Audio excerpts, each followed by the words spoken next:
مودی حکومت کشمیریوں کی انصاف اور آزادی کی آواز کو دبانے کے لیے سخت اقدامات کر رہی ہے۔ پہلگام فالز فلیگ آپریشن کے بعد بھارت نے مقبوضہ کشمیر میں کریک ڈاؤن تیز کر دیا ہے اور 3000 کے قریب نوجوانوں کو گرفتار کیا ہے۔ دنیا کی نام نہاد سب سے بڑی جمہوریت بھارت مقبوضہ جموں کشمیر میں عوام کے بولنے سمیت ہر بنیادی حق دینے سے انکاری ہے۔ مقبوضہ کشمیر میں تمام بنیادی حقوق بشمول زندگی کا حق، احتجاج کا حق اور اظہار رائے کی آزادی کی خلاف ورزی کی جاتی ہے۔ کشمیری روزانہ کی بنیاد پر بھارتی فوجیوں کے ہاتھوں ذلت، رسوائی اور توہین کا سامنا کر رہے ہیں۔ 5 اگست 2019 کے بعد سے مودی حکومت اس بیانیے کو آگے بڑھانے کی کوشش کر رہی ہے کہ زمینی صورتحال معمول کے مطابق اور پہلے سے بہتر ہے، تاہم کشمیری عوام کا رویہ بہت ہی مختلف تصویر پیش کرتا ہے، جس میں خاموشی اور خوف واضح نظر آتا ہے۔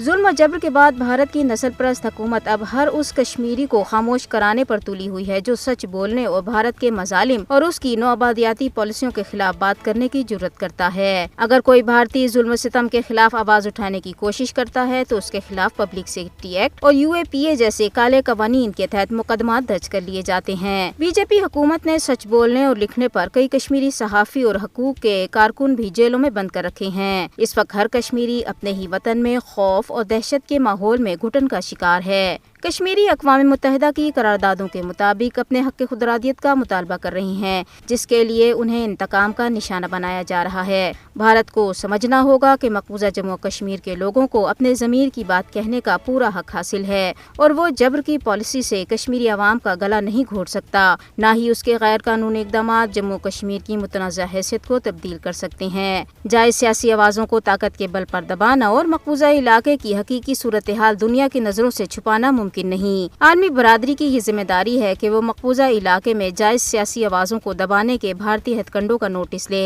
بھارت پر دباؤ ڈالنا چاہیے کہ وہ کشمیریوں کو جو چاہیں بولنے دے۔